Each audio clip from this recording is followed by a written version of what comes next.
one of the, I think, biggest things that we have both learned out of this is we both accept each other exactly for who we are. Both of us have said that the relationship is stronger now than it was at any point before. Welcome to Normalizing Non-Monogamy, the podcast where we interview incredible people from across the entire spectrum of non-monogamy to hear their fascinating stories. We strive to bring guests on the show who have a healthy approach to non-monogamy. However, it's important to remember that everyone does it a little bit differently, and the views and opinions expressed by our guests do not necessarily reflect our own. Additionally, we produce this show for entertainment purposes only. Please be aware that we aren't doctors or therapists. Consult a medical professional for anything regarding your health that you might learn about on the show. Enjoy! Well, welcome to episode 240. We're Finn and Emma, and today we have an interview with Tom. Tom's been poly for about 15 years. He got his start on Craigslist. Yeah, well, 15 years / his whole life. As he'll talk about. As he'll expand on. Thanks for the correction. But he's been officially giving it a whirl for the last 15 years. Right. And him and his wife have been kind of in and out of ethical non-monogamy as they figured out what works best for them. And they've somewhat recently found more of a groove. Yeah, it's a great conversation, and we're super grateful to Tom for reaching out and for coming on and sharing this. Another thing that Tom does, which is awesome, is he's a local community organizer in Colorado. He does something called the Colorado Poly Weekend. He'll tell you all about this, and there will be links in the podcast show notes of where you can reach out to Tom and how you can learn more about that and sign up for future ones. Yes.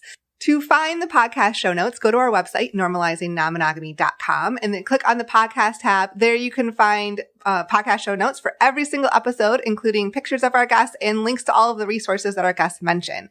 It's a lot of information, and you should definitely go check it out. Also, while you're on our website, you can go check out our Patreon community. We're incredibly grateful for each and every one of you that's part of this community. It keeps growing, and we love all of you. We have ongoing MeWe chats, monthly Q&As, monthly men's and women's groups meetings, and you can find all of the information on our website, Normalizing Non-Monogamy. Click on the Patreon tab. Yeah, as Emma said, a huge thank you to all of you for being a part of the community and for helping us build something absolutely incredible. We're excited about it, and we get a ton out of it every single day. So thank you all for being our friends and for supporting the show. If you're out there looking for community and Patreon is not the best fit, we also do monthly virtual meet and greets. We just had one last week with over 30 people, and it was awesome. We're going to be taking the month of July off from the virtual meet and greets for the summer, but we plan to be back in August. So check it out and come back and join us then. Absolutely. We'll see you in August. Yes. Well, we'll see you before August. Hopefully, but also in August. On the virtual meet and greet. Yeah. The last thing we wanted to talk about here in the intro before we let you get into Tom's interview is our favorite way to get tested for STIs and also our favorite affiliate sponsor of the show, stdcheck.com. When you use the links in the show notes, you save $10, which brings the cost of a $10 test. Of a 10-panel test down to $130. It's actually $129. It is $129. And this is a service Emma and I uses. We absolutely love it. It is super easy. It is fast. And again, it is low cost. It is affordable. You basically sign up online. They fax your information over to whatever lab you choose, any local lab. You show up, you give them some blood and some other stuff, and then in a couple of days, you get your results texted to you, and you can go check them out in your online portal and share them with whoever needs to see them. Yes. Again, this is a service Emma and I use. We wouldn't tell you about it if we didn't use it and love it. Again, using the links saves you $10, and it also helps support the show financially. So thank you in advance for doing that. And thank you in advance for being awesome sexual health advocates. Yes, thank you. And you can find the links again on our website, normalizingnonmonogamy.com, under resources. While you're on our website, another thing you can do is contact us, reach out to us, send us a voicemail, send us an email. We'd love to hear from you. If you want to come on the podcast and share your story, we'd love to have you. Or if you just want to send us a question or feedback, we'd also love to have that. So go and reach out to us too. There's tons to do on that website. So much information. We should probably add like some Angry Birds or anyway. Some fun games to play over there. Yeah, we can look into adding those. All right, yeah, that's not happening. So anyway, we'll see everybody after this interview with Tom for the outro, and we've got lots of exciting things to tell you about there. Or maybe we don't. You'll have to listen. You'll have to listen to find out. Wow, way to tease it.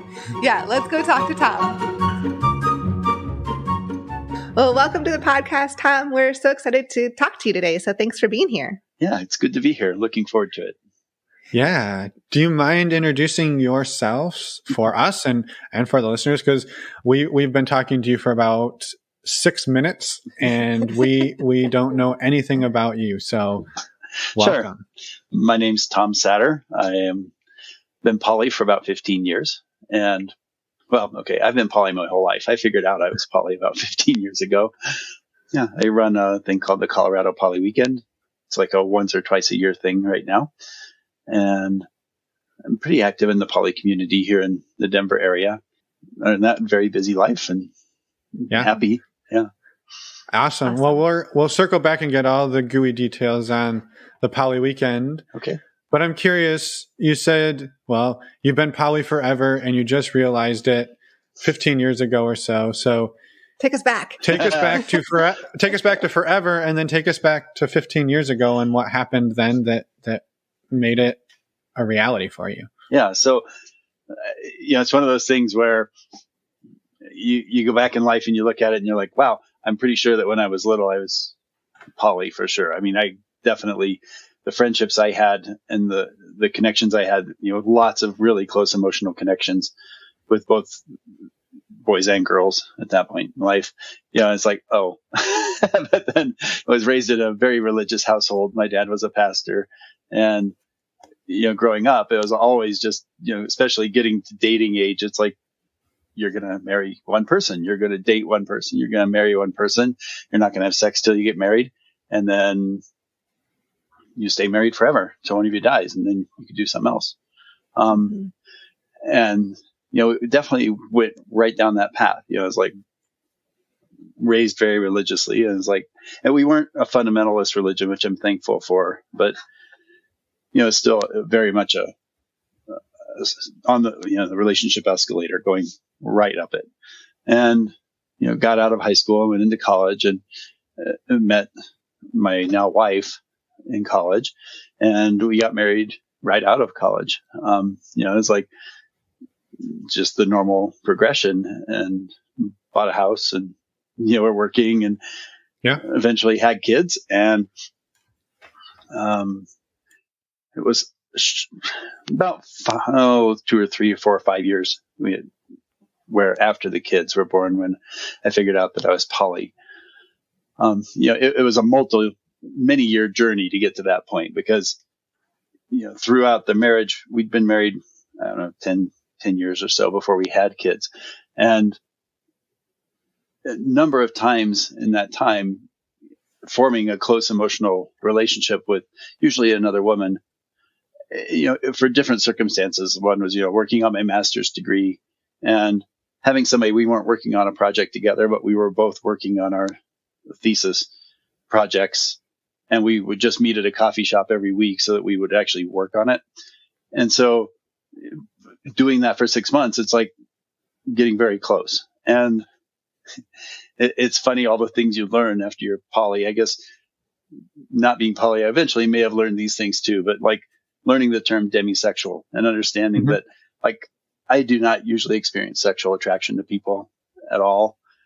But then when I get close to them, it's like, oh, it becomes like a physical relationship. It's like, that's more of an important thing. And it's like, but everybody you meet generally in those situations is also monogamous. The majority of the people out there are. Right. And I was monogamous at that point. It's like, okay, like, after we finished our thesis projects, saying, hey, we should stay in touch. It's a really good friendship. Let's not lose that.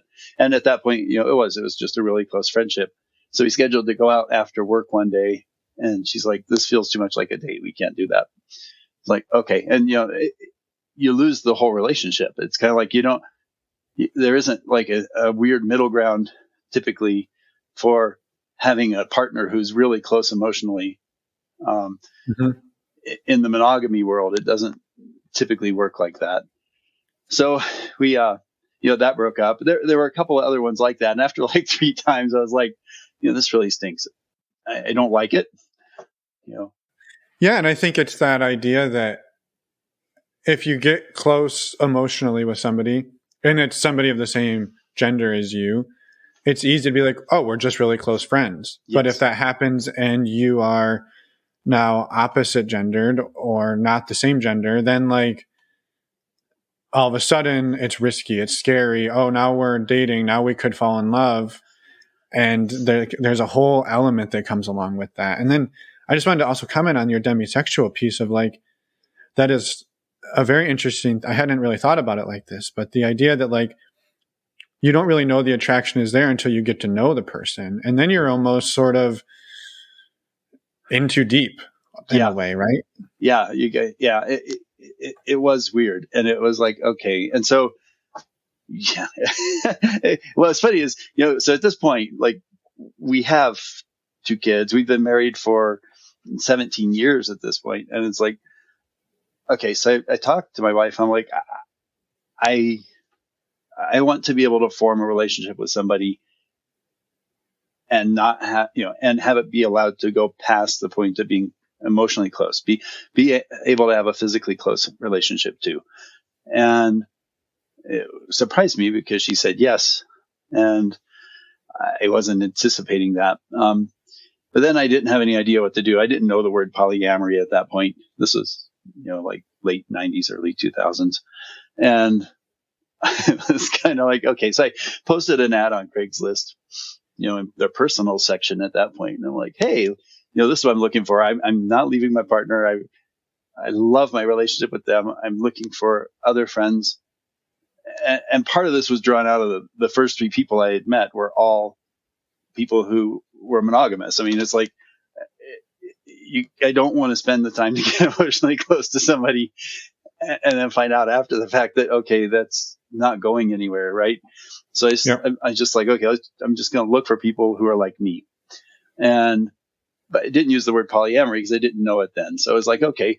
And okay, I didn't know this then. Now I look back and this never happens, but somebody replied to my post who lives 3 blocks away from me and is like, whoa, I am in the same boat. Like I'm married, I have a partner, we're open, blah, blah, blah. And I'm like, I can't believe this. And we ended up going out and we dated for about 3 months.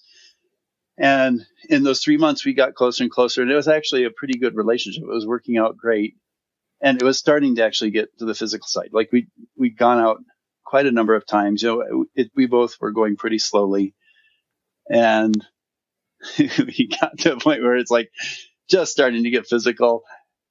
And my wife is like, I'm not comfortable with this. Like, it was one thing to be comfortable with it abstractly. It's a different thing to be comfortable with it in reality. And when it's actually happening. Yeah, exactly. It's like, and then at the same time, that partner called me and we were having a conversation. He says, like, I think we're finally at the point where we can tell our spouses we're ready for the divorce. And I'm like, okay, like we had a long conversation when we first started. That's not where we were going. I love my wife. I'm like, I do not want a divorce. Like I never have. And She was just looking for somebody as a safety, somebody to hold on to as she left her marriage. And I didn't know that. And so the whole thing fell apart. And then we went through like 4 years of making every mistake in the book, right? You and your wife. My wife and I, yeah. Yeah. And, it's like, okay, so I'm like, fine, I won't be polyamorous. So I said for a year, I'm not going to do it. But yeah, at that point, I had found the word polyamory and I was on some poly groups online and like, just learning more about the community. I'm like, this is who I am. I mean, I know that's who I am. I'll just be monogamous. And I'm like, I end up, turning more like bitter, kind of resentful. And I'm like, that does not work because this is going to just kill the marriage. This isn't. And so after work or a year of that, we're like, okay, that's not working out. And then, so she's like, well, just don't tell me, right? Just, you can do what you want, effectively don't ask, don't tell. And I'm sure that there are people, I've heard of people where that works great. And I think they must communicate in a way that's like, somehow they know what not to ask and what not to tell. I don't know. I'm really not good at it. I'm kind of like, so what'd you do today? I went out to lunch. Oh, who'd you go to lunch with? I'm like, myself, Yeah. all by myself, right? Yeah. I went out with nobody that you want to know about, right? So anyway, we had an interview. I was just going to jump in really quick, Tom. We had an interview a couple of months ago where somebody was talking about their don't ask, don't tell. And they were like, it works great, but part of the don't ask, don't tell is the don't ask.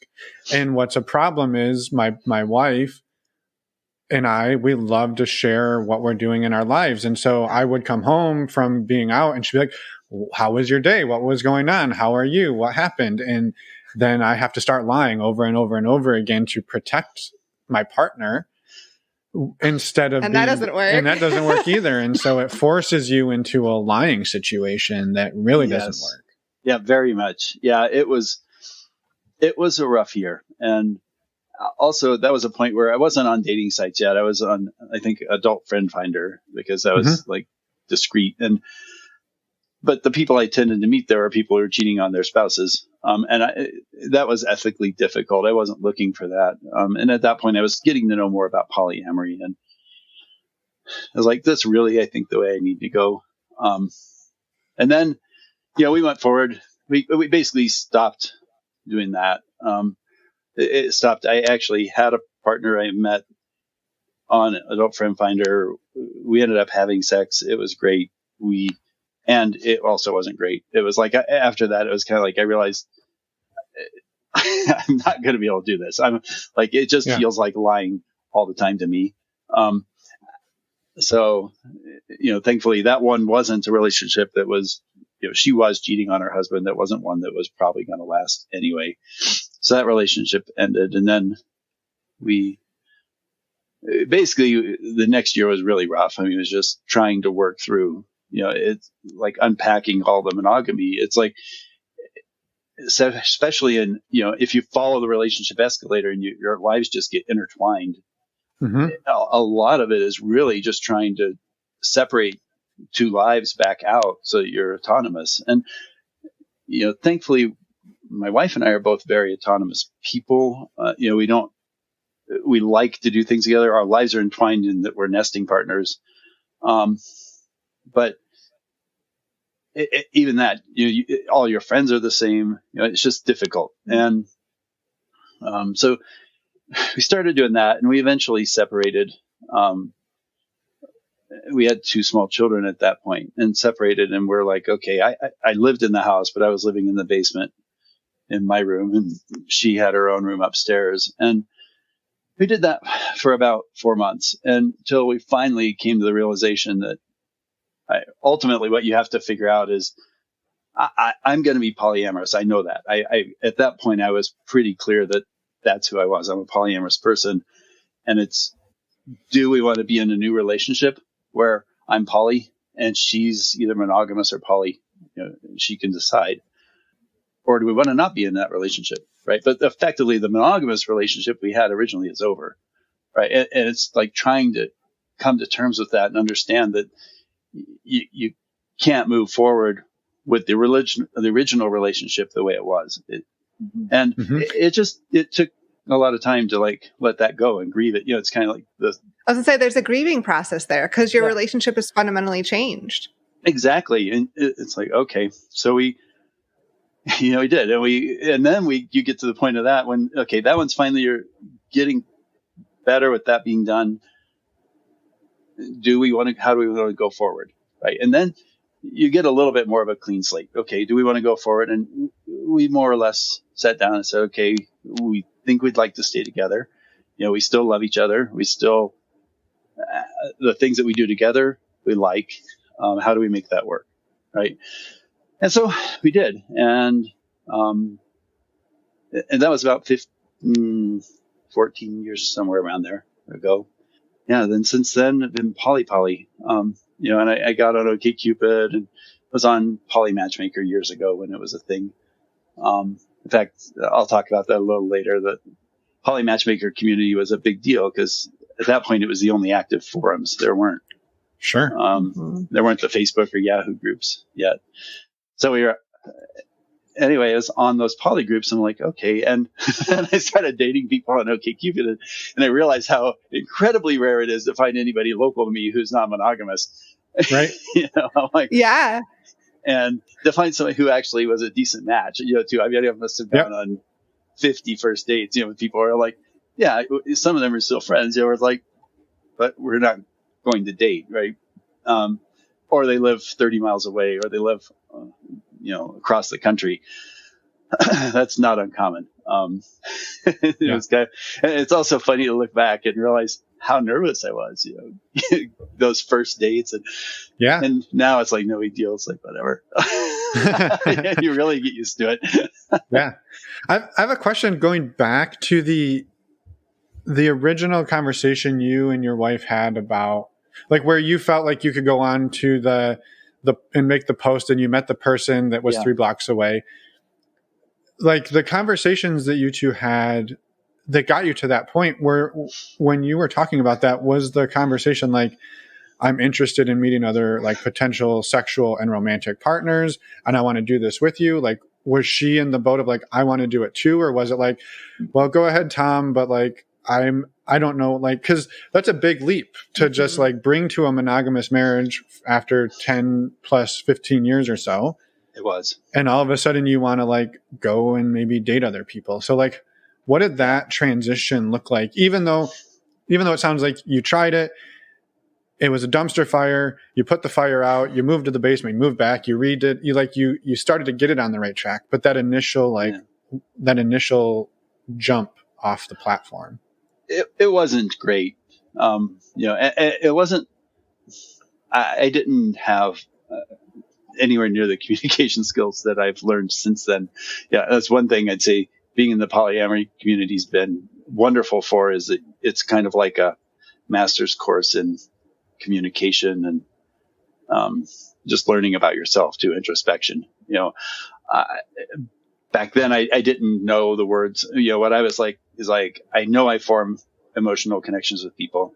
I didn't realize at that point that I was bi. At that point I'd been raised, like I said, very religiously, but also went to high school and college in Wyoming, which was not known at that point for their gay friendly world. And are they today? No, but they are getting better. Like, I have hope. I have some nephews who go to college at the University of Wyoming, which is where I went. And I am actually very hopeful with the things they talk about, that there's definitely more progressive acceptance going on, which is good, because it was very bad in the 80s. So anyway, it was one thing. It was like, okay, and now I don't have any partners who are male right now, but I have had male, not quite partners, but almost partners. And that's wonderful. It's definitely interesting. Anyway, but back then with my wife, the conversation literally was, not very long, maybe half an hour and an hour, talking about, I know I form these connections with people. I would like to, if I get close to somebody and it feels like the relationship is moving to a physical relationship, to be able to take it to a physical relationship. We didn't ever talk about like swinging. I didn't even know about it then. But she was not interested in doing that in a physical relationship with anyone else. So, but initially at the outset, she was at least supportive of you trying this. She was. We've talked about it since, and I think it was more she was afraid I was going to leave. Is the way it comes across. Almost like just a fear response. The poly under duress, right? Yeah, and it definitely is something where you get, or I get to this point and look back, and I'm like, there's so many things I could have done so much better, but I didn't know it then. It's hard, and I think at this point, both of us would say, I've talked to my wife many times since then. One of the, I think, biggest things that we have both learned out of this is we both accept each other exactly for who we are. Like when we were married, it was a little bit more of a, it's still that projection of how, you're projecting your ideal mate onto your partner and somewhat trying to change them a little bit into this or that. And there's none of that going on at this point. At least not that I consciously am seeing. If we ever see it consciously, we stop it. Where it's like, no, that's who you are. This part about you, there's some things you do that annoy me a little bit or don't. But the vast majority of the things we do together, I love. And that's awesome. And I want you to be happy. And we both do that. And, there are certain things that, maybe not relationship wise, but in other parts of life that I may not have accepted about her, that, part of coming through all of this is learning to accept those and be like, yeah. And both of us have said that the relationship is stronger now than it was at any point before that. So yeah, it definitely was an interesting journey. It takes quite a while. We were both on, there were Yahoo groups back then called like Living Polymono and another called PolyMono that dealt with people who were trying to transition to a polymono relationship. And this was after the two of you kind of decided to try to go back into this together. Yeah. In those times. Yeah. And it was, we were on those groups. There was somebody who had posted something that said, roughly you should count on a month for every year that you were together if you're trying to switch a relationship. And, we were together 17 years. It took us more than 17 months, but it still took quite a while. It takes a long time. Yeah. Well, and I'm sure it's still ever evolving, right? Like, it's not like you hit a mark and you're like, oh, well, I'm glad we're through that. This is easy now. It is much, much easier now. But yeah, it was not like we flipped the switch and everything was golden. Yeah. Yeah. Very, very funny. Yeah. I also wanted to go back to, I think it's a pretty amazing thing the two of you did where it was, you tried it, it kind of blew up in your face. You actually got to a point of like, maybe we should separate. You moved to the basement and then 4 months later, you're like, well, what the hell are we doing? Like, are we together? Are we not together? Do we want to be together? Do we want to be apart? And then it was like, all right, well, let's tear this shit down to the foundation and build what we want to build. And it sounds like you got, after many months, many years probably, to a place of we just accept each other. And I think that from moving to the basement to we just accept each other, like that's a huge, huge journey. Mm-hmm. Yeah, it is. It was not all rainbows, after that day. I don't believe it was at all. I don't know if there was any rainbows. We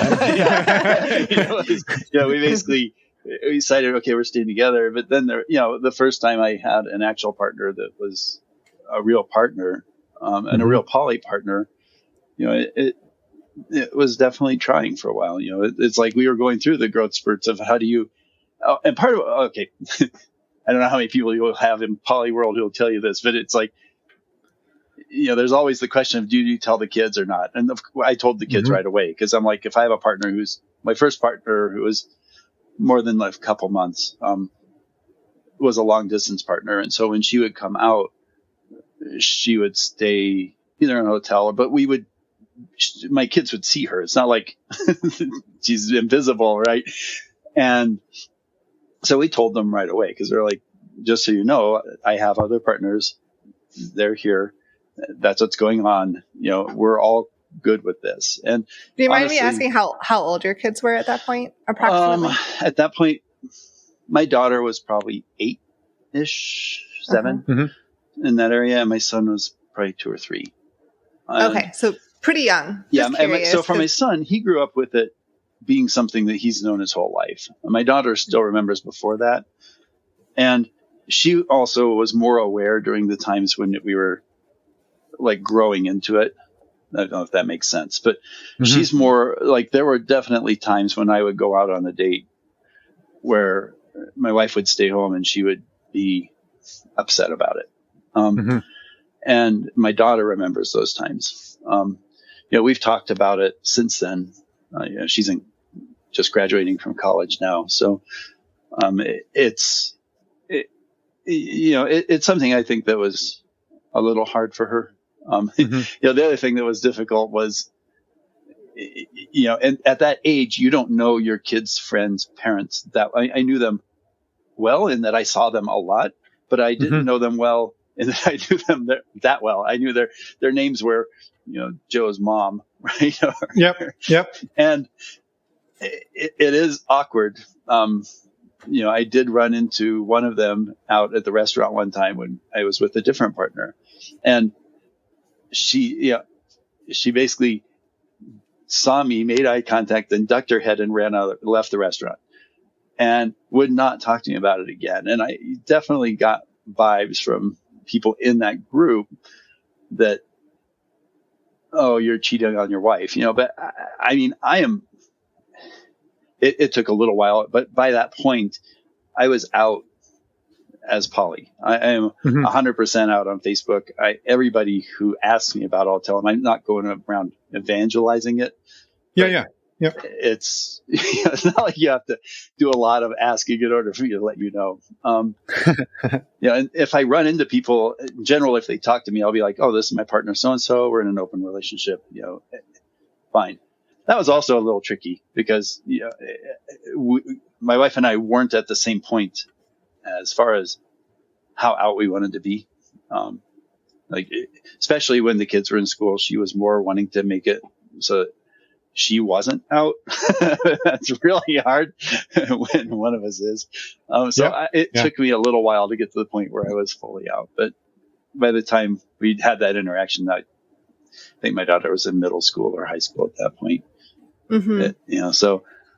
Just funny. The things you run into. Yeah. Well, and thanks for sharing that about the kids too, because that's a question that we get all of the time asking about. Well, what age is appropriate? When do you don't want to hide things from them, but you want to also, in some ways, protect them, but from society too. But then there's just so many considerations to go into of what to do.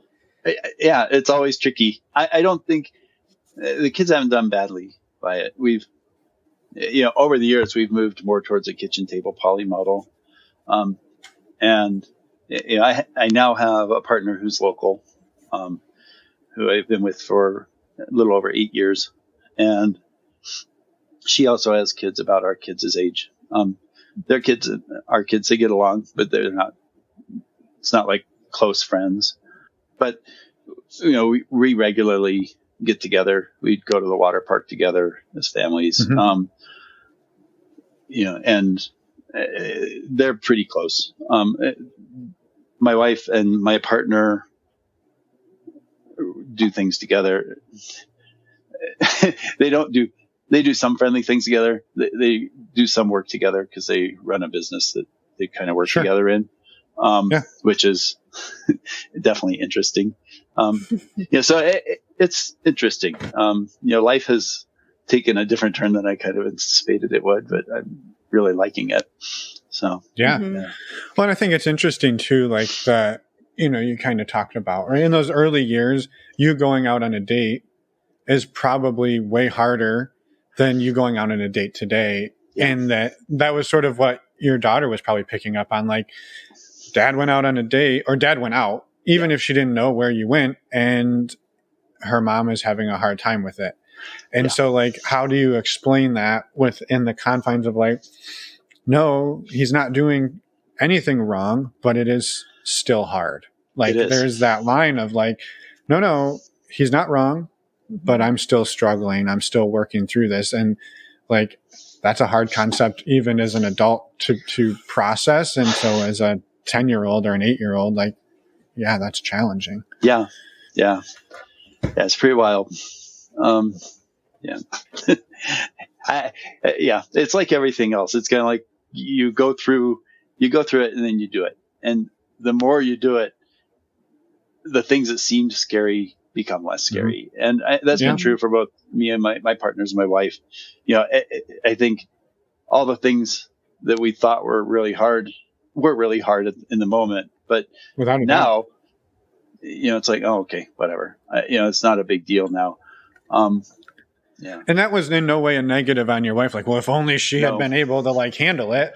No, like, not at all. Like, that's hard shit. Like, you've never done that before. No one teaches you. You don't go through school learning how to do that. So yeah, they don't. Yeah. Yeah, exactly. It's pretty crazy. Yeah. So let's see what else. Other things. So I'll run through my current partners and then you can back up a little. I have, Sure. I have another partner who lives, about an hour's drive from here. And I see her about every week and a half. And we've been together for 5 years. And that's actually a really good relationship. Just, not the one that lives closer to me is in town. So we see each other more often. Then I have a long distance partner who is somebody I know from a thing called the Vermont Poly Weekend, which I'll talk about in a bit. But Yeah, she and I met there years ago, and over COVID we ended up like starting to just Zoom back and forth, and it turned into an actual relationship. But we've been dating now for a year. But she lives in Brooklyn, so that's a long distance when we see each other only a few times a year. So those are the 4 relationships I'm in right now. They're really good, very strong. And, it's interesting to, everybody gets together. It's funny because we're very much a distributed polycule. Like if I started mapping it out one time and I, get to like 15 people and I stop because I start running to the point where I don't know who their other partners are, 3 levels out. Right. Yeah. And just to clarify, is your wife at this time still monogamous, or is she poly now too? She's said that she considers herself poly at this point.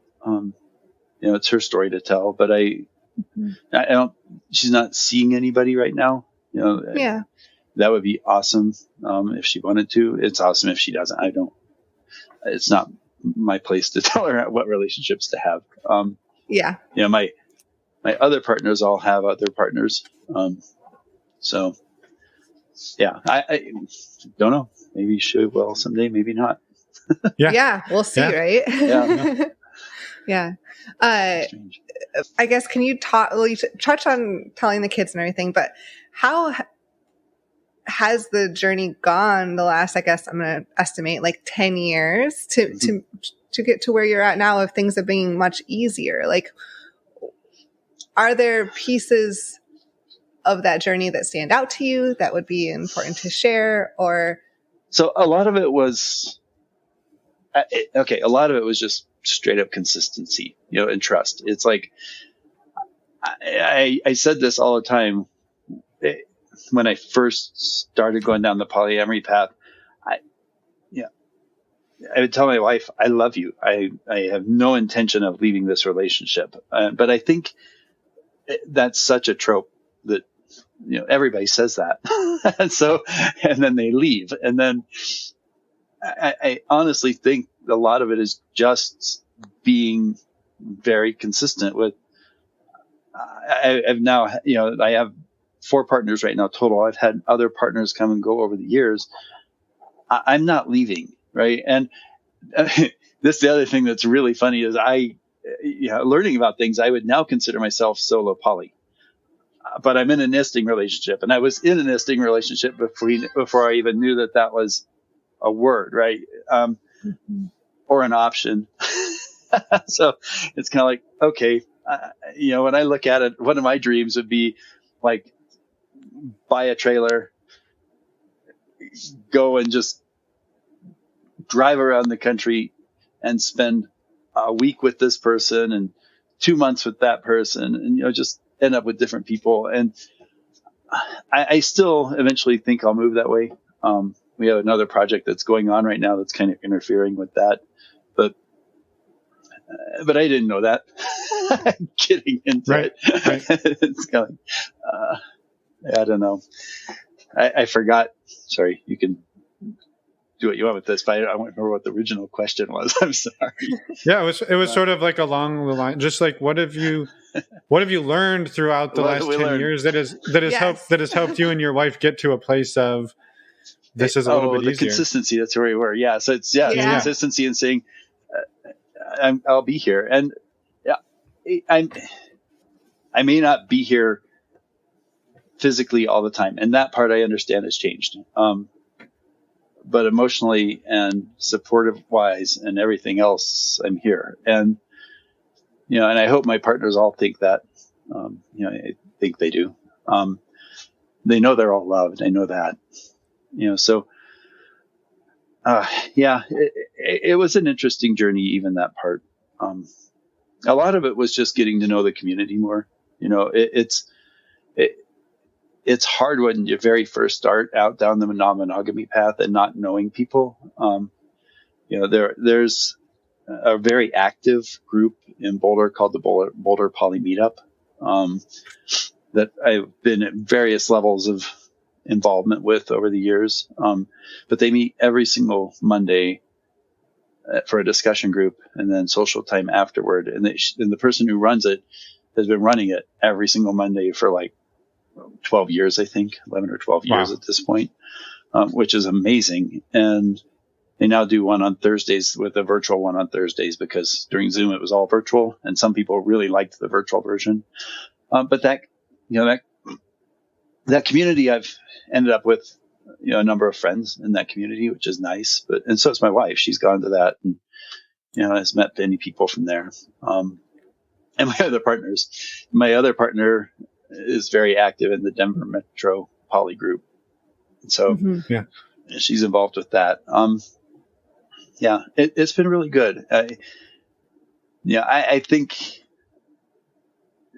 it's nice. I don't date most of the people I know. I haven't dated them. I just like them. They're just, in general, what I've found is that the people who get to poly have generally done an awful lot of inner work to get to that point. And many of them are people who I really, really like hanging out with. Right. So it's pretty neat. I've liked that a lot. Yeah. It sounds like you very much over the years just found and cultivated the community around you to really support you. Yeah, you do. I have. Yeah. Yeah. So, one thing about that was when I was brand new to poly, I was on PolyMatchmaker. I told you that. It's a terrible dating site. It always was a terrible dating site. But at that point, it had forums. Like you could actually go on and chat with people. And they were very active. And then the guy who ran it became more and more paranoid and the forums went away. But then everything moved over to Facebook or Yahoo. So, but before all that happened, what I had many people that I would chat with electronically. I didn't know any of them in person. And I got to figure out they were all on the East Coast. Like everybody I knew was on the East Coast. And they would always talk about this thing called the Vermont Poly Weekend that they'd go and they'd host and they'd all get together. And I was like, oh, man, I would love to do that. And I started dating somebody who was off of that forum. That was the one I started dating long distance early on. We decided we would meet at the Vermont Poly Weekend. So we met up there.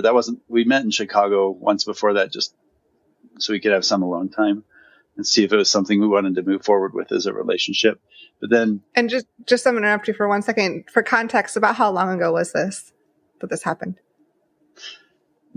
Probably 13 years. It was after we had decided we're poly, but not that long after, maybe a year or two after. Yeah. And so we, basically the Vermont Poly Weekend, I went to that in October. And one, it's October in Vermont, which is awesome. But two, it's 50 people at that one who were all poly. And it was the first time I'd been with a poly group that wasn't like just a discussion, right? And it's just people hanging out, talking, playing games, going for a hike, basically cooking something or whatever, hanging out together with 100% normalcy. If you have two partners sitting next to you on the couch holding hands, right? Mm-hmm. It wasn't a swinger party. There wasn't sex going on in the living room or in bedrooms, but I'm sure in bedrooms there were, but it wasn't like open voyeuristic things. Right. It wasn't a kink party. It was just straight up poly. And it was amazing. You know, it's like I had never seen that, and to be able to be in it and be like, wow, this is one, really normal, and two, really cool just to get to hang out with a bunch of people that I enjoy hanging out with. And I got to meet that first time. I got to meet probably 7 people from the forums that I'd known for 2 years at that point. I got to actually meet in person, which was really cool. That's the first time I'd met any of them except that one partner. Yeah. So yeah, that was wonderful. The person who hosted that ran it 2 times a year in October and April for a long time, and only stopped when COVID started. So I don't know if it'll start back up in Vermont again or not. I don't run that one, but 7 years ago. So at that point, I'd been to the Vermont one. I don't know, maybe 8 times. 7 years ago, I started one in Colorado just once a year in the summer, and we would do something similar. The exception being the person who ran the one in Vermont owned the house, which is wonderful. I don't own a house that can host that many people. So, we'd rent a ski lodge or something. Yeah. And then in the summertime in Colorado, up in the mountains is beautiful. So we just rent a ski lodge, and we have somebody who does the cooking for the whole thing. And so all the meals are provided. You just basically show up and hang out with people. And, kind of the same thing. It definitely was growing pains doing it early on because learning how to do it. And also getting people, enrolled and coming out to Colorado and getting the local community to see that this is something that's pretty cool. We've done it for 7 years now. We skipped 2020 because COVID ran over it. And then in 2021, we had 2 of them. We had one last July and then another one in October because the Vermont one was canceled. So, it's been crazy. But now we're pretty much, usually we have about 30 people who go. Yeah. But since we only do them once a year, they generally fill up pretty quick. Yeah. So I'm assuming that for 2022, this summer, you have one scheduled that's probably full by now. Yeah, it's in June 8th or June 9th through the 13th. So it basically goes from like Thursday evening till Monday morning around 10 a.m. And then, the thing we're finding is that this is sending us down a different path, but we found that the real estate prices in Colorado are going way up, kind of like a lot of places. And so Vrbo's, and I think Vrbo and Airbnb and those guys have also made short-term rentals something that is so much more prevalent that a lot of people are buying those lodges.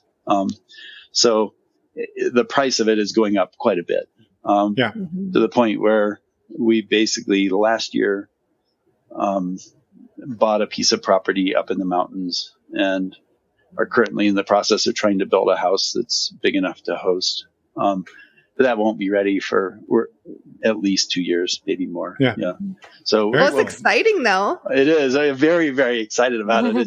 One of the biggest things I'm excited about is the concept that I own the property, then I can host 4 times a year. Or I really, really would like to do one in the summer and one in the winter and do a ski one. Right. And the place we're near where we bought is close enough to Winter Park that you can go up to Winter Park and ski.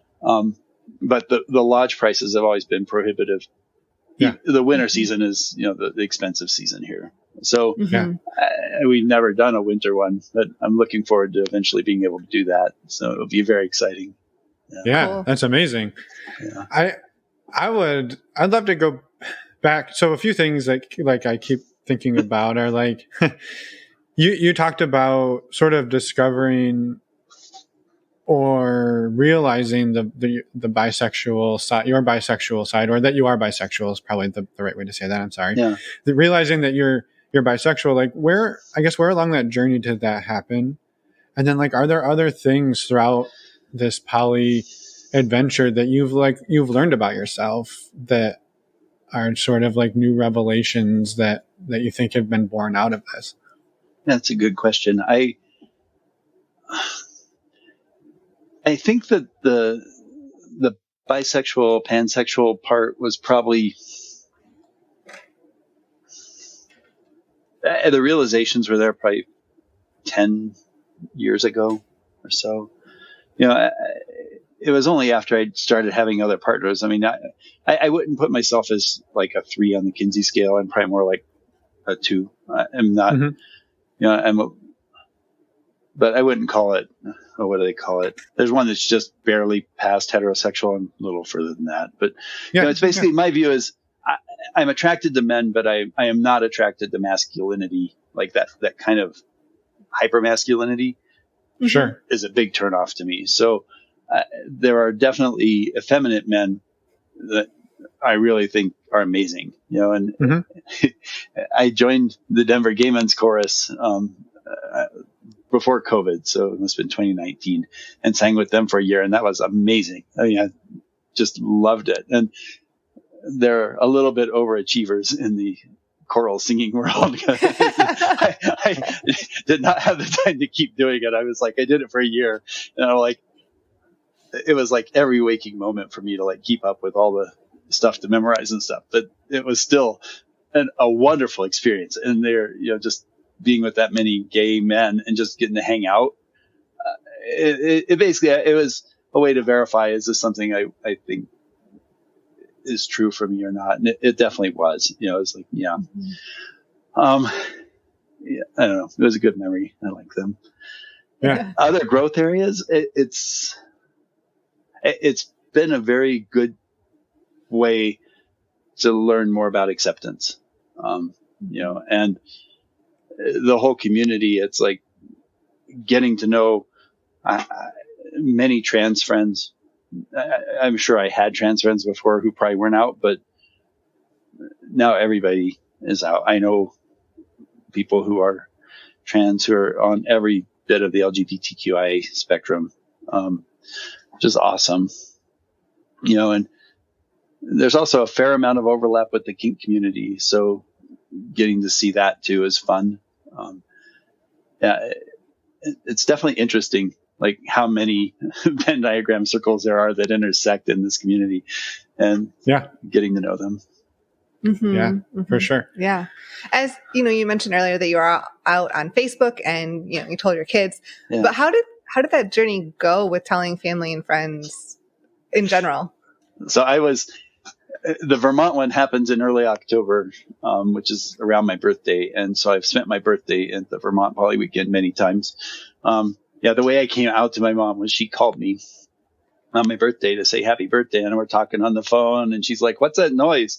And I'm like, "Oh, I'm at a conference." She's like, "What kind of a conference?" I was like, "Okay, here we go." So polyamory conference. It's a retreat. She's like, "What's polyamory?" So we had a good hour-long conversation about polyamory, and I've talked to her many times since then. She comes to the game nights with my partners all here, and my brother lives down the street, and he comes over. I told my brother and my sister right after I told my mom, because she's going to tell them. But I'm very, very fortunate in that my brother and my sister have always been accepting. And my mom, I don't think she was ever worried about it. She just had a lot of questions. Now, my other partner who lives in town and I have season tickets where we go to the theater with my mom. So, it's like we interact a lot. It's really, that's super wonderful. Cool. Yeah. That's amazing that like they come to game night and hang out and they're just sort of like they're just in with it. I love it. That's amazing. Yeah. Well, the funny part, like when I started dating my partner who's an hour away, one of the first things I did is I didn't even think about it. I just invited her and her husband to game night.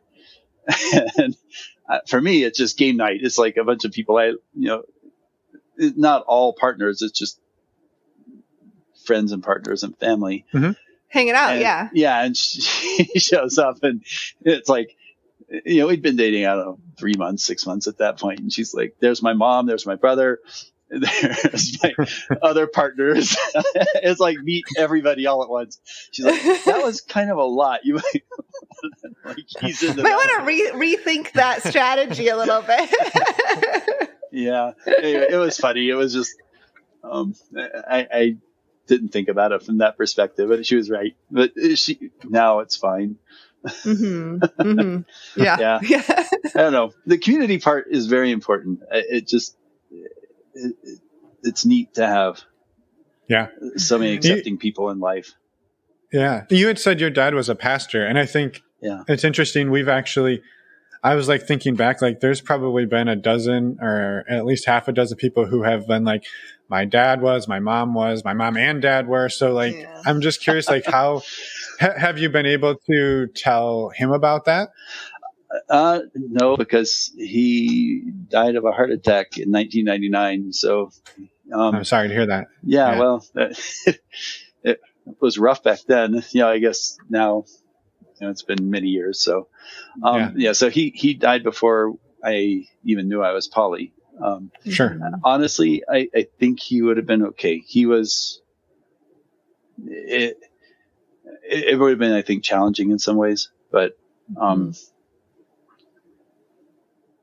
he wasn't, like I said, he was not a fundamentalist pastor. He was very much what I call somebody who was he was Lutheran, and he was,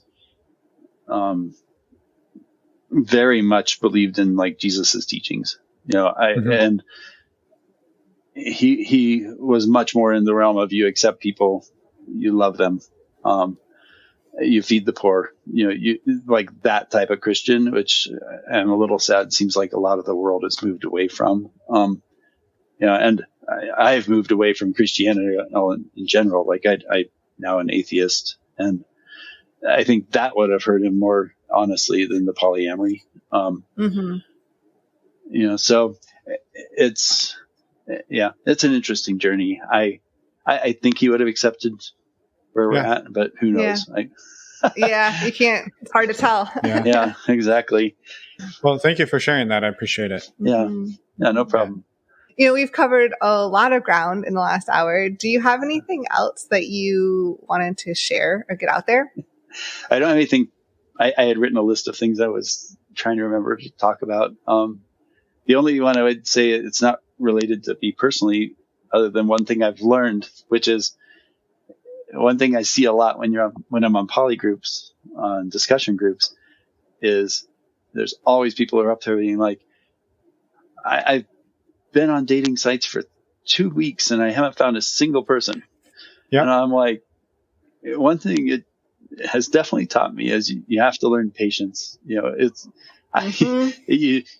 do not find a partner, even in the monogamous world, you don't find a partner who you're going to be close with and who's going to be a long-term relationship in 2 weeks. Like that just doesn't normally happen. It takes time to find people and to weed through them, and the other thing I think is funny is that always the discussion on online groups about, should I tell people I'm poly or not early on? Because if I tell them I'm poly, they don't go out with me.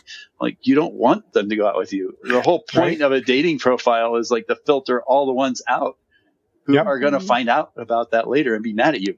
You don't want that. No, that's exactly right. And I think too that the flip side, or what can happen, and we saw this, I think, for us early on, and it was more of a swinging friends with benefits dynamic that we were seeking out back then.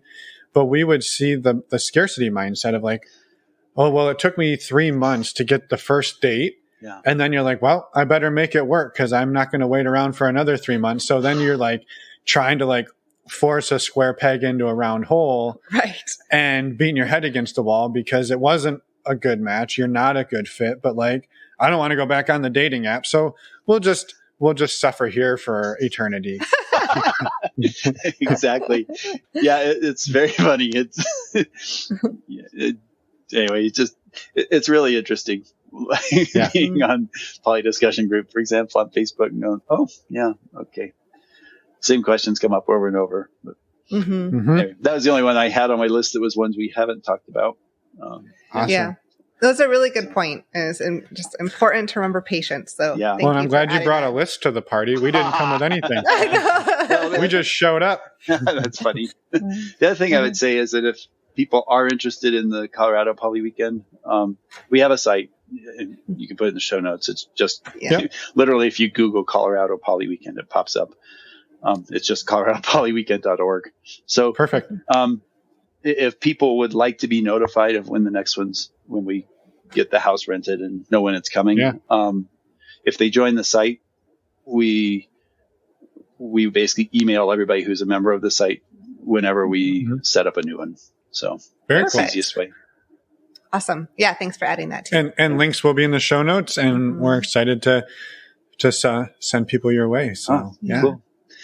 Good. Well, thank you for your time today, Tom, and for sharing your story and for the work you do with the different poly groups. And we're excited to get your story out there. Yeah. And we're excited to hear where it's at. And we'd love to talk to your wife at some point and hear the mono side of the journey. So maybe awesome. If she's listening, we can entice her to come our way, but no pressure, of course. No pressure. Tell her she might. That would be awesome.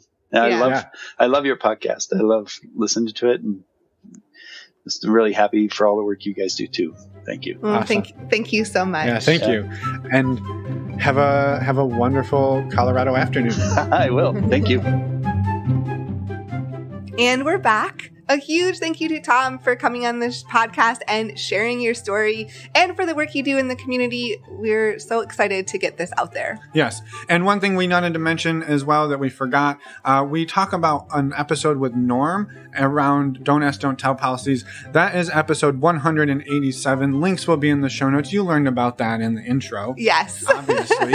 So you'll know where to go to find that, but it was a great conversation as well. So thank you, Tom. And thank you, Norm. A quick reminder, go to our website, normalizingnonmonogamy.com. There you'll find podcast show notes with pictures and links from our guests, as well as links to our virtual meet and greets. The next one will be in August, as well as links to our Patreon community and stdcheck.com, along with our other favorite resources. And you can reach out to us. There's a lot on our website, as we said in the intro. And I added Angry Birds while you were listening to Tom. Yeah, good job. Or maybe I didn't. You'll have to go over there and find out for yourselves. Yeah, go check it out. You got to go to our website anyway. Go see if Finn's lying or not. Yeah, so something exciting is coming up this Friday, Emma. Yes, we have a new Focus Friday episode coming out this Friday, all about sexting.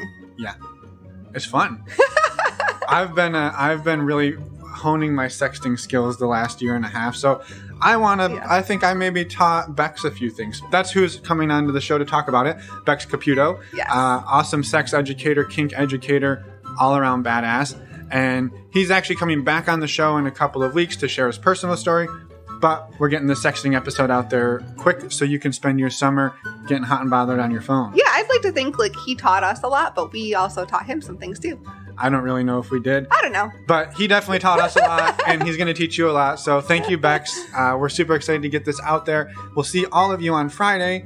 And then again, next week, we have our regular Wednesday episode, and it'll be with Allie and Galen. Yeah, they live on a boat. They do. So that's super awesome. Our first boat people. I don't know if they would appreciate being called boat people or not. I think we know them well enough to know they'll be okay being called boat people. Anyway, come back, listen on Friday, and again next week, and we'll see you then. I think the proper term is cruisers. I think you're right. But anyway. Boat people. We got boat people next week. All right. We'll see everybody in a week. Bye, everyone. Thanks for listening.